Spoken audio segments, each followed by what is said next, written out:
Jane starts by reminding herself that this is an episode of anxiety. It is not harmful, and she has experienced it many times before.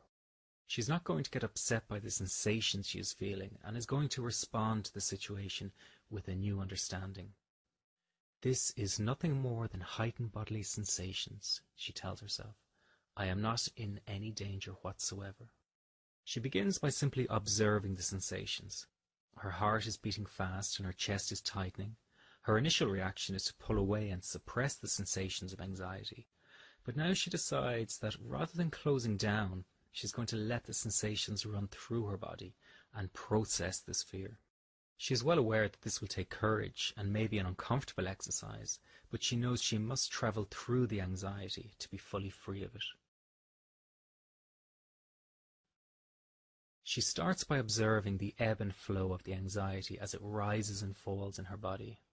Then she starts to embrace it with all her heart and mind by welcoming the increased anxiety and the unusual sensations. This act of welcoming changes her position of power. As soon as she changes her attitude towards the sensations, she automatically starts to flow with the experience.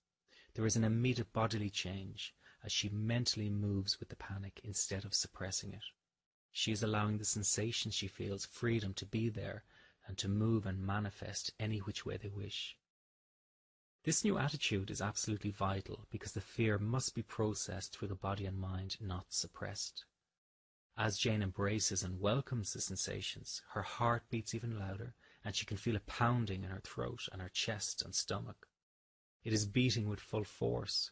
It is as if a floodgate has been opened and the river is gushing out.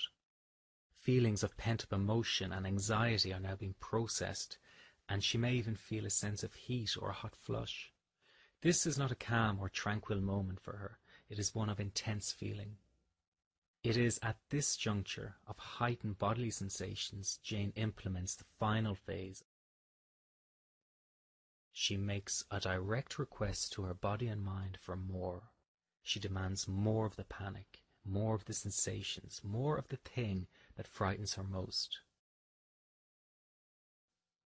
This is the crucial move that is needed to ensure success and fully process the fear she is feeling.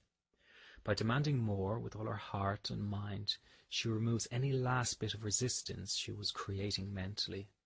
The fear is allowed to fully pass through her. The cycle of panic stops because she is no longer feeding the fear with mental resistance.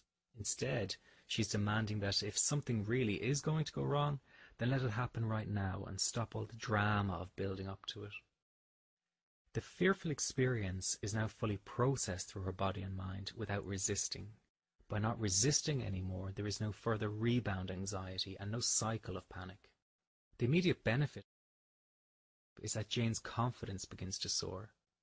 She is now coming to understand that she can in fact control this experience that up until now she felt was uncontrollable. She is participating in the flow of the bodily sensations, and she finally understands the role she can play by allowing the experience to flow through her rather than resisting it. She always had this power to dictate how a panic attack would develop. It is only now that she has the specific psychological tools to do so. As the anxiety decreases, she is naturally feeling quite jittery and on edge, but she is also feeling jubilant because she knows that if the rush of anxiety were to return at any time, she can trust her body to move through it once more. She can do this as many times as necessary until she reaches a point where the anxious bodily sensations become totally inconsequential. She may get them again, but her new trust will no longer turn the sensations into a panic attack.